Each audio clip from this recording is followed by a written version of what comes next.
follow astrology or anything like that. We're just pointing out a coincidence in the heavens. It was anciently believed that this sign represented the great mythological prophet Charion. Charion was never considered, Charion's from the Greek mythology, Charion was never considered to have been one of the evil centaurs. You see, he's a centaur, but the centaur, the idea of a centaur, there's actually two centaurs, constellations, and neither one of them represented an evil centaur. What it represented was someone who had a divine nature and a human nature. Is what it was supposed to write. In other words, two natures. And we know Jesus came, he had two natures, right? And that's really what it represents. But that, neither here nor there. The idea to be conveyed was primarily the notion of his having two natures, as is also true of the constellation Charion, which is the other one, being one of the decans of Virgo. Okay. The scriptures surely attest to the fact that when the Messiah does come forth, his enemies shall be defeated. And we have a quote from Psalm 64:7. Now this is Bible. You can't argue with Bible. It says, God shall shoot at them with an arrow. Who? His enemy.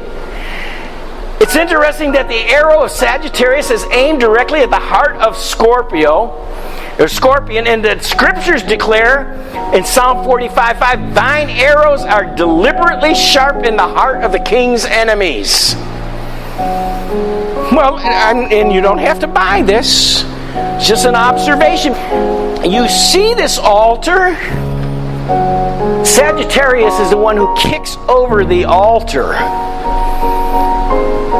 And the fire comes down. It's to represent judgment. What did we read before the blowing of the trumpets? Revelation 8:5. The angel took the censer and filled it with fire of the altar, cast it to the earth. And there were voices and thunderings and lightnings and an earthquake. And then came the seven trumpets. So it is judgment.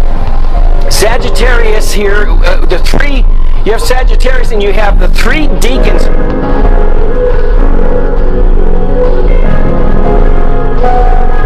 Shivering stars drift around in the sky.